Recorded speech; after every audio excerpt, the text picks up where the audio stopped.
You're listening to The Residential Movement, where the focus is on making in-home dental care normal instead of novel or niche. I'm your host, Dr. Ashley Robinson, a house call dentist with a lot of passion for reaching patients who are best served in their home or residence. I'm here to encourage, equip, and empower dentists like you to begin offering in-home dental services for patients who cannot get to the office, while also enjoying a more balanced work life. We discuss everything from dentistry, business, ethics, mindset, and more.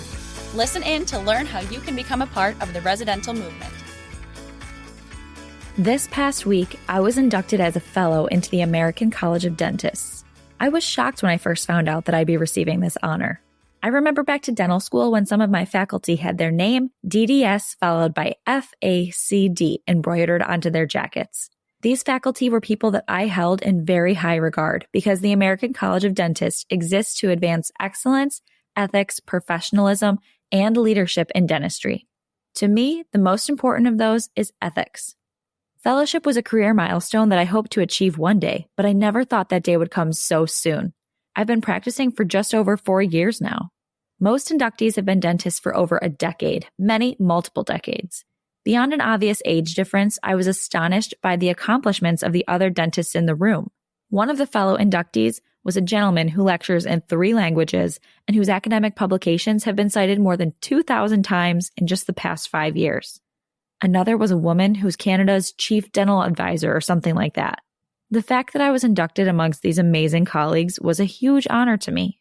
My sponsor, the doc who nominated me, he was there, and I was joking to him that now the pressure is on and I have some pretty big shoes to fill throughout my career.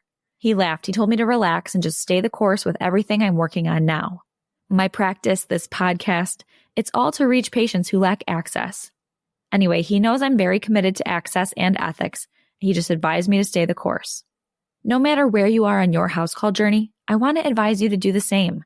Stay the course. Whether you're just learning about house calls or you're enrolled in Dental House Call Practice Academy, or you're already shopping for equipment, or you just saw your first patient. Wherever you are, I'm really proud of you. Thank you very much for pursuing dental house calls.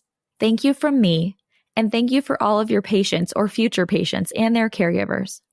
This is a field that's pretty uncharted. It's not easy to begin, and it isn't easy to continue doing once you've begun.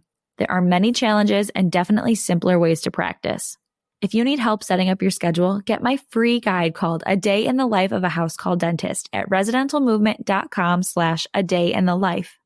So the emphasis on ethics this past week inspired me to share some of the advice with you that I've shared with my students.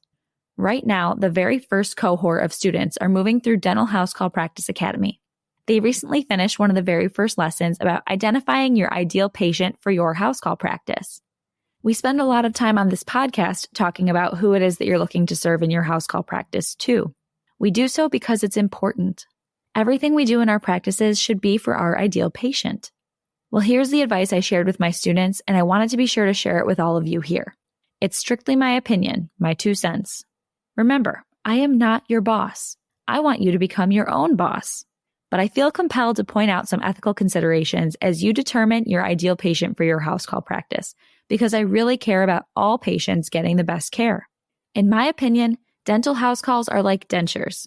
Dentures are a replacement for no teeth. They're not a replacement for teeth. Someone with the best denture in the world would still be better off with a healthy dentition, right?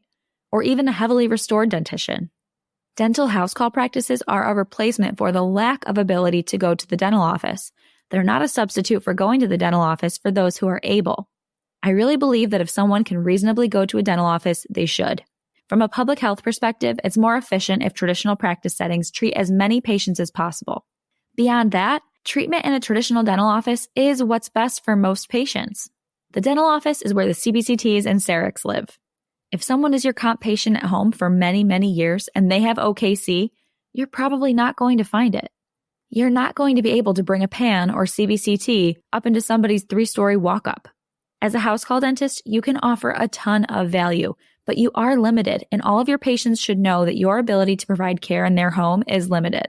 It's unethical to tell patients that you can offer the same services that they can access in a traditional office setting.